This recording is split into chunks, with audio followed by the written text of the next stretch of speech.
gente, tá começando mais um episódio do Um Centavo Podcast e hoje, para fechar o nosso mês de estreia, eu tenho aqui, digamos que não a cereja do bolo, mas talvez o doce de goiaba do Romeu e Julieta. Inclusive, Cadu, tem a ver Romeu e Julieta, tem uma coisa a ver, não tem não? Tem, lógico que tem, Nayara. A gente vai aqui conversar com o governador de Minas Gerais, Romeu Zema. Obrigado, Romeu Zema, por participar com a gente. Prazer, Nayara, prazer, Cadu, estar aqui com vocês. Você lembrou muito bem, parece que Romeu e Julieta é queijo e goiabada também, não é isso, né? E é bom, hein? E é bom. Você, como mineiro, provavelmente deve saber o tanto que é bom, deve até saber receitas, né não? Sim, e nasci numa região que produz muito queijo, ali Araxá, Serra da Canastra. Então sempre fui muito bem servido de queijo e de goiabada. O senhor tem alguma culinária típica mineira que é a tua predileta? Eu gosto muito de queijo. Tudo que eu como, eu coloco queijo, sabe? Se eu vou fazer um pão de queijo, qualquer coisa, eu coloco um queijo, se possível, derretido. Parece que melhora. Que queijinho tudo. Na chapa? Exato, aquele na chapa ali, fica muito bom. Então, para mim, e mesmo comida, se tiver um queijo ralado ali por cima, fica melhor ainda. A gente deve estar falando aqui antes que nós estamos sentindo falta daquele Romeu Zema lá, fazendo ovo de madrugada na rede social. Cadê aquilo lá? A vida tá andando tão corrida que não tá tendo tempo, não. Eu tô passando mais dias em hotéis, às vezes, do que propriamente em casa. E quando estou em casa, tem sido bastante corrido. Mas eu vou voltar a fazer lá o meu pão de queijo. Um mexidão da noite. Um mexidão, exatamente. A esteira, correr igual um doido, fazer exercício. A esteira eu não paro não, sabe? Não para não, né? Não, a esteira eu não paro não. E tem de ir mudando também, senão o pessoal fica cansado, né, Cadu? Todo dia eu correr e postar fica meio cansativo, repetitivo. Tem que variar, né? Tem de variando isso. Ou já diria nós aqui, vareia um pouco, vareia, né? Vareia, exatamente, isso mesmo. Ô, governador, e acho que a gente pode até começar com essa pergunta pro senhor. Como é que é a vida do dia a dia de um governador, né? Porque a gente vê, o povo basicamente vê só, né, as coisas mais importantes que são divulgadas, noticiadas, mas como é que é o dia a dia do senhor? Na verdade, o que é passado para as pessoas, né? Mas a sua vida, o Romeu mesmo, com a sua família, enfim, como é que é? A partir do momento que eu saio de casa, que geralmente é cedo, né, 7h30, 8 horas, que geralmente os primeiros compromissos são das 8 em diante, é uma vida muito corrida. Eu já fui empresário mais de 30 anos e diria que como governador você tem muito mais compromissos. Você tem de atender primeiro quem trabalha com você, né? Eu tenho 12 secretários, preciso atendê-los, a minha equipe. Preciso atender pessoas de fora, tem a imprensa, estou sempre atendendo, dando explicações, etc. Preciso atender investidores, muita gente quer investir em Minas Gerais, quer aumentar a empresa aqui, atendo. Preciso atender o setor produtivo, muita gente que já está aqui em Minas enfrenta a burocracia do Estado. Preciso atender deputados estaduais, federais, prefeitos, só prefeitos são 853. Então, realmente... Não sobra tempo, não. Mas não dá para assistir um Netflix, ler um livro, assistir um SBT? Só final de semana, porque dia de semana você chega em casa e a sua disposição é para ir para a cama só, sabe? Você não tem muita disposição, não. Às vezes eu sempre procuro fazer um exercício, porque o que cansa é a cabeça. O problema é que quando a cabeça cansa, parece que você tem reflexo no corpo, mas eu tento falar, não, eu preciso dar uma corrida, eu preciso levantar um peso, porque senão a sua saúde também não aguenta. E como ontem e hoje, eu estou viajando, e a agenda é bem intensa, tudo cronometrado. O pessoal que está comigo está sempre olhando no relógio e falando, você tem mais 10 minutos, você tem mais 15, e tem de sair de um compromisso e ir para o outro. Aí você tem um pouco de descanso na hora que você chega no hotel. Hoje eu vou chegar no hotel 6 horas, mas tenho compromisso 7:45 de novo. Dá para tomar um banho, fazer algum exercício e estou a postos novamente. Aí você descansa dormindo. Mas aí, então, no caso, com esse tanto de atendimentos que você citou, a hora que você atende o Romeu mesmo, a pessoa, é a hora do sono? Só essa hora que você consegue? Não, ó, eu tento preservar, Nayara, finais de semana. Esse último final de semana eu consegui ter o sábado para mim, o domingo à tarde eu tive um compromisso, não consegui ter o domingo à tarde. Então, nesses momentos, eu consigo ler um pouco, consigo arrumar minhas coisas, que às vezes com a vida tão corrida vai ficando bagunçado. Vai ficando roupa misturada, a despensa da cozinha vai ficando daqui a pouco não sabe se a cueca que ele tá colocando é a cueca do dia anterior, eu já usei, não usei. Eu não sou dos mais organizados, não, mas sou. Então é a hora que dá para você colocar as coisas. E é bom você ter um tempo para organizar as ideias também, Isso. não é? É muita coisa que vai acontecendo. Parece que na hora que você para, igual você faz com a gaveta do guarda-roupa, você faz com as ideias dentro da cabeça. Então eu gosto de ir anotando as coisas que vão acontecendo. Nesses momentos eu costumo pegar tudo que eu fui anotando, vejo o que é prioritário, o que é relevante, o que está pendente, etc. Então é necessário ter tempo. Eu vejo, e eu já fui vítima disso, Cadu, da armadilha do excesso de atividade. Muita gente acha que é só correria que resolve. Quando eu tinha 20 e poucos anos, eu tive essa crise aí. O burnout, que eles falam agora, é um burnout, né? Isso. Achava que era só correr, etc. E hoje eu vejo que não. Você tem que ter esse tempo para organizar as coisas e as ideias também, que você fica, inclusive, muito mais produtivo. Você sabia que eu consigo organizar as ideias do jeito que ele falou, organizando as coisas? A minha mãe sempre falou isso pra mim, organiza seu guarda-roupa, porque a partir do momento que a tua casa, o teu quarto estiver organizado, a sua cabeça vai se organizando junto. Você sente isso também? Sinto. É bom, né? Exatamente. Ontem, por coincidência, eu tive lá em Pouso Alegre, tive com a Alba, que tem um ateliê lá de costura, que tem finalidades terapêuticas. Ela até escreveu um livro falando que a costura, o crochê, etc., curou uma ansiedade enorme que ela tinha. Ela chegou a ter AVC com 30 anos de idade. Nossa. Então, essas atividades, para mim, funcionam. Até lavar a louça. Você chega lá, a cozinha está bagunçada, vamos lavar a louça e tudo vai funcionando.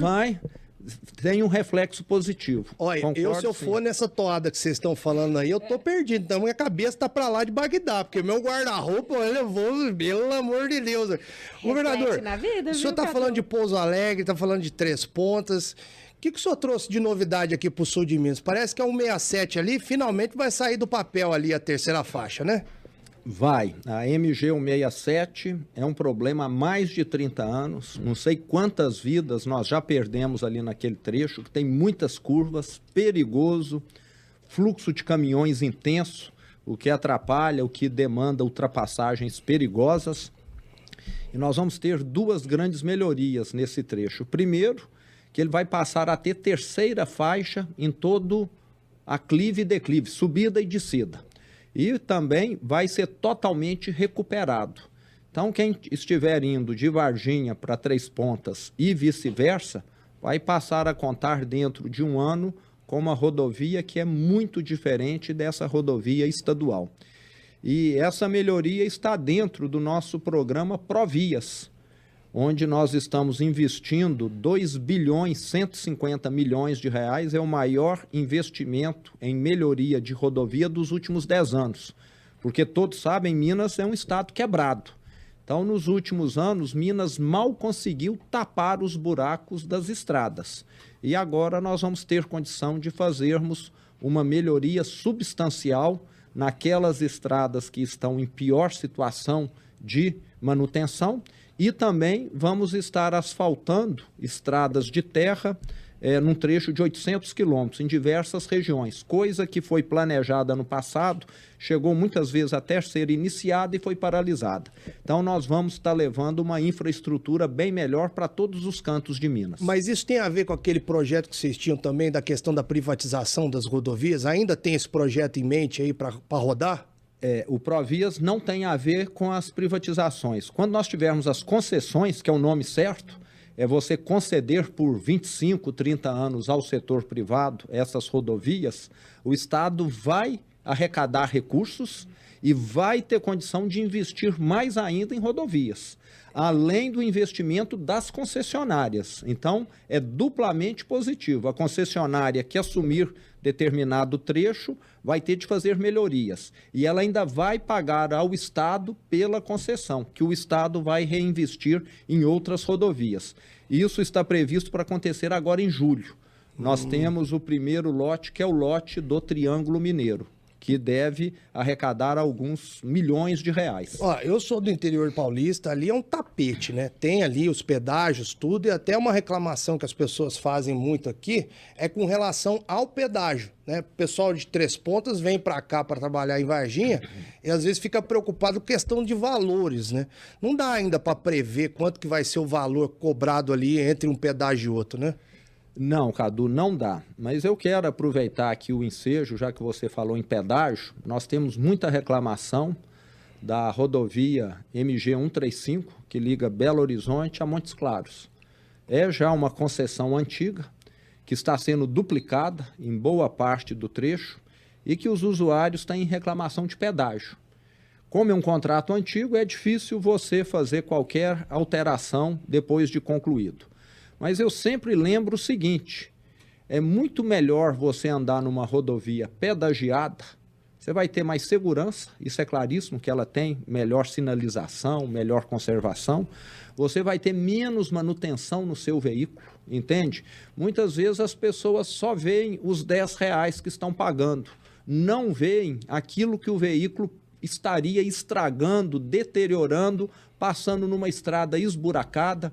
Eu mesmo, lá pelos anos 2000, 2004, que eu viajava muito, eu fiquei 30 anos, boa parte da minha carreira viajando, eu cheguei, durante muito tempo, a andar com 2 estepes no porta-mala.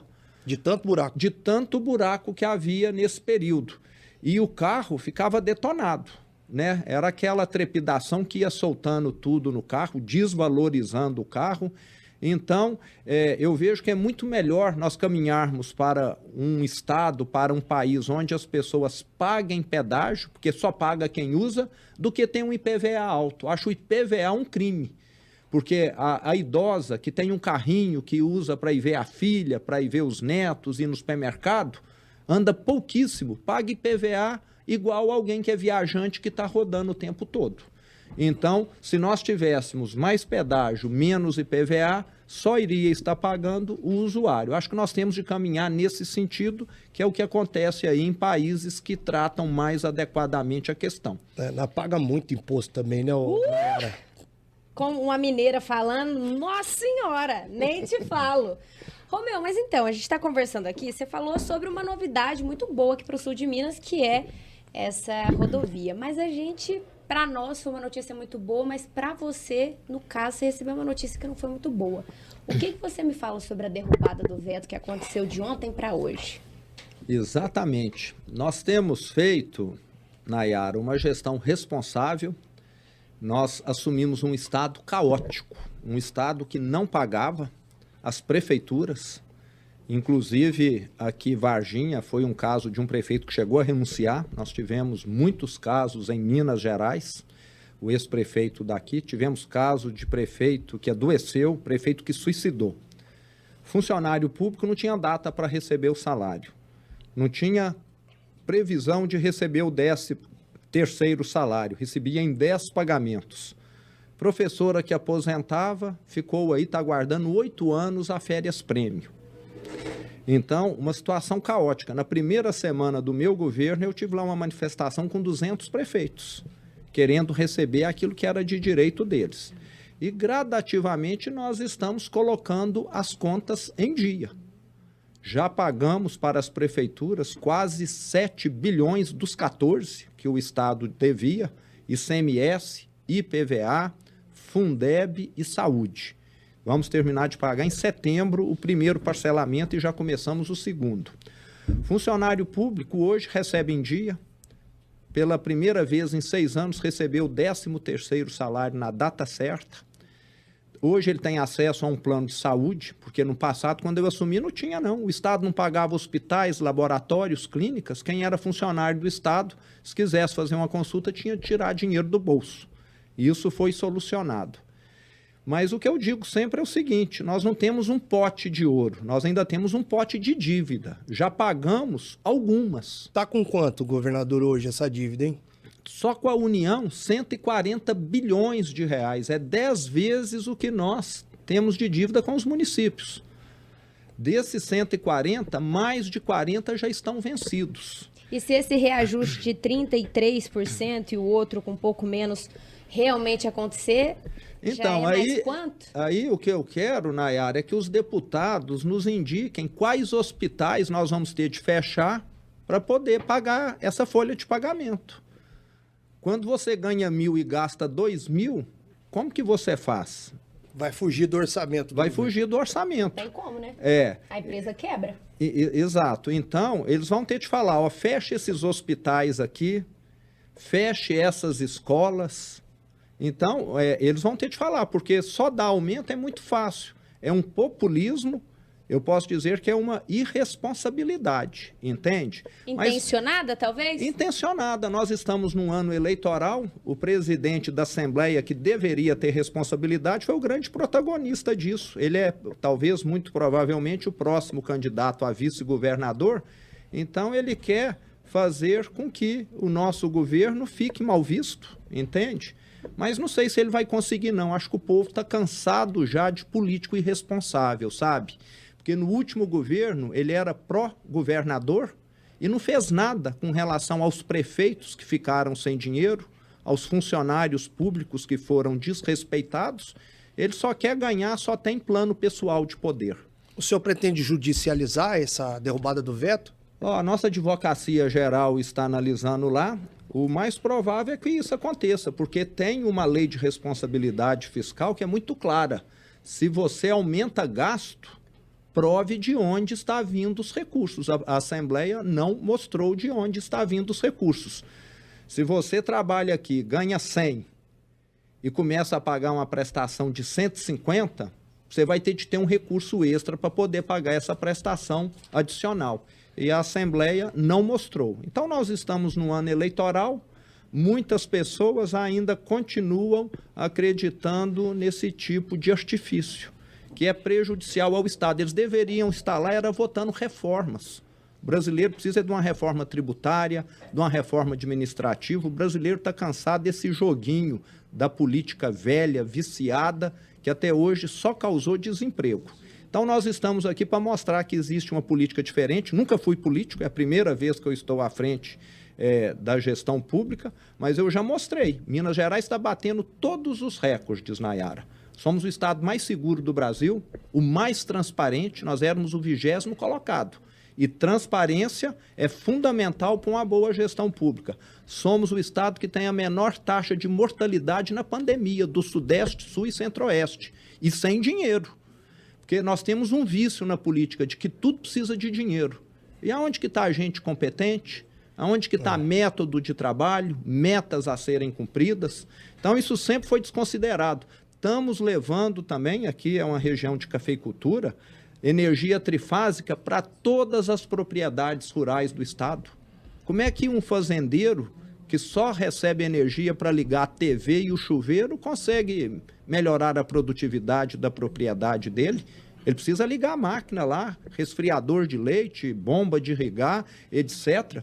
Então, nós estamos fazendo aquilo que é necessário. Só que antes, quem governava o estado, sabe o que fazia? Só distribuía privilégios e favores para o seu grupinho. Eu não tenho grupinho. Eu tenho os 21 milhões de mineiros. Sem querer interromper o senhor, que a gente está com o tempo corrido, eu queria, antes de encerrar, fazer uma última pergunta. O senhor tem um novo desafio pela frente agora com relação ao regime de recuperação fiscal aí, que deve entrar em pauta depois do que aconteceu nos últimos dias com relação à derrubada do veto. O senhor espera que isso passe? Mesmo sabendo que está difícil lá dentro, né? Esse presidente, o que é bom para o mineiro, ele não vai fazer nada. Porque o que é bom para o mineiro é ruim para ele, entendeu? Ele tem plano de poder pessoal, ele não pensa no Estado. Então, ele tem uma diferença muito grande de nós. Mas eu estou confiante que nós muito provavelmente teremos uma reeleição, porque os números têm demonstrado isso. E o ano que vem, nós vamos ter uma boa renovação na casa, inclusive com a saída dessa pessoa que é altamente nociva para o Estado, muito provavelmente ele não terá um novo mandato lá. Nós vamos conseguir levar adiante isso que é fundamental. O senhor acha, então, que não passa esse ano ainda o RRF? Não passa. Entendi. E ele é fundamental, porque nós vamos passar a ter 30 anos de prazo para pagar essa dívida vencida. Se nós não tivermos 30 anos, nós vamos ter de pagar isso em 3, 4 anos. Então, isso significa um arroxo gigantesco para o Estado. Romeu, para a gente fechar, eu queria te fazer uma pergunta que eu acho que deve estar na cabeça de muita gente.